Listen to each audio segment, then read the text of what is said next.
So by now, there's no doubt in my mind that you've all seen the new Path of Exile 3.14 Ultimatum League trailer. And I have to say, I'm pretty damn excited. With new leagues, we get new content, new skills, and then the topic of today's video, items. Now, Path of Exile already has a few hundred unique items, making most of them pretty worthless. But a few of these key unique items are build enabling, making them worth a lot more in the first few hours of a league than they usually are. Hi, my name is Sniz, and in this video we're gonna go over 10 items that you need to keep your eyes open for on the first few days of a league that could pocket you some currency for zero effort.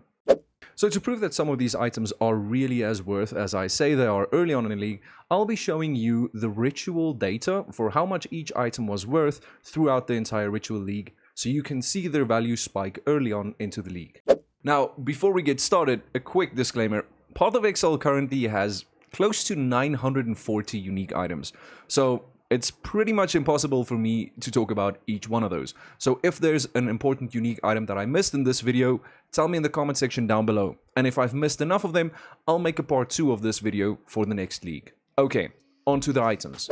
So for the first item on this list, and it honestly shouldn't even be on this list, it's the Onigarashi one-handed unique sword. Now what makes this sword so special is 1, it drops fully 6-linked, and 2, you drop it from Hillock. Yes, that's right, the first boss that you fight in Path of Exile can drop you a fully 6-linked sword. Now if only it were that easy, this is a very rare drop that most of us won't see in our lifetimes if we're not explicitly farming for it. So if you're lucky, you could pocket big, but don't rely on this one. The second item on our list is the Obliteration unique wand. Now apart from just having nice stats on this wand also gives you a 20% chance for enemies that you kill to explode. This wand is a watered down baby version of the explode chest that you can get really early on for pretty cheap. This wand is used by pretty much anyone who wants to use physical spells, occultist builds, and poison blade vortex builds as well. For number 3 on our list, we have Cold Iron Point unique daggers.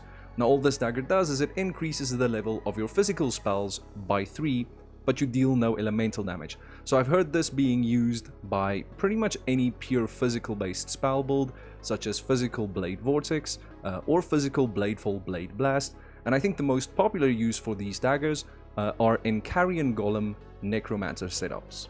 The fourth item on our list is the Clay Shaper unique one-handed mace, and this once again is for the golem stacking boys. Now apart from having just nice minion stats in general, the main reason people use these is for the +1 number of golems modifier. This just allows you to increase the amount of golems that you can summon by 1. If you're at all curious about the build and the gameplay that you're seeing, that is my Toxic Rain Trickster with mines that I plan on league starting with. So if you're curious or you don't have a league starter yet, I've made a full detailed video guide about the build, linked down in the description. Okay, on to number 5. At number 5, we have another one for the golem stacking boys, or I should say 3 unique jewels: the Primordial Eminence, Primordial Harmony, and Primordial Might. Now although all 3 of these have value early on into a league, the real jackpot drop right here is dropping the Primordial Might.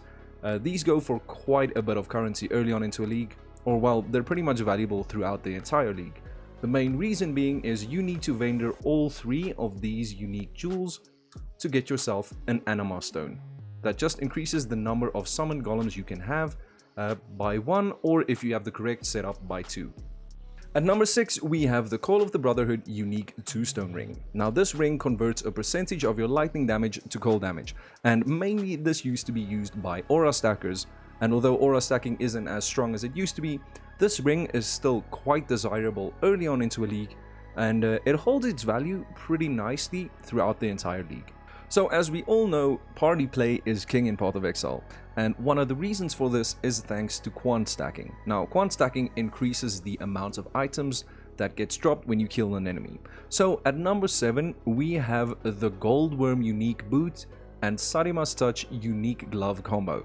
Both of these increase item quantity, and they're really worth quite a bit of currency early on into a league, But if you get a pair of these that has a nice increased item quantity roll, you could be very rich.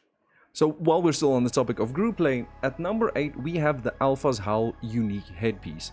Now this headpiece is very desirable because it gives 8% reduced mana reserved, and it also increases the level of socketed aura gems. Now although aura stacking as a build isn't as popular anymore, most group setups have at least one support focused around stacking auras, and Alpha's Howl is best in slot for a big part of the game, at least the early game, until they can craft very good in-game helmets. So every single group/party setup will require at least one Alpha's Howl, and many setups require even more than one. At number 9, instead of having a unique, we have a divination card, the Lion. Now, the Lion can drop off of the Dishonored Queen in the Mud Flats in Act 6, so it's part of the campaign. The Dishonored Queen is the red flaming boss outside of the cabin that you need to kill. Now, turning in 5 of these The Lion cards can give you a Lionized Glare unique bow, a Lionized Remorse unique shield, Lionized Paws unique boots, a Lionized Visage unique chest piece, but most importantly, and the main reason that people farm this card, a Lionized Fall unique Viridian Jewel. Now this jewel allows you to transform melee and melee weapon damage nodes on the passive tree in the radius of this jewel to bow modifiers. And finally, at number 10, you all saw it coming, the number 1 league start item that everyone goes for at the start of a league, the Tabula Rasa unique 6-linked 6-white socketed chest piece. Now like I said, this chest piece is very desirable because it's always 6-linked and it always has 6 white sockets, so you don't need to worry about socket colors. Now many people, including myself, spent quite a few hours farming blood aqueducts in Act 9 for the humility divination cards. So if you are lucky enough to drop a Tabula Rasa or a humility throughout the campaign and you don't plan on using them yourself, you might be sitting on some easy chaos right there. And there we go, 10 unique items that might be overlooked early on into a league that could pocket you a few chaos orbs pretty easily. If I missed any, remember to tell me down in the comment section below. Hopefully you see at least one of these in your league start, and if you're really lucky, maybe you'll see even more. That's it from me, I'm Sniz, remember to sub, remember to follow, and I'll see you in the next one. Bye.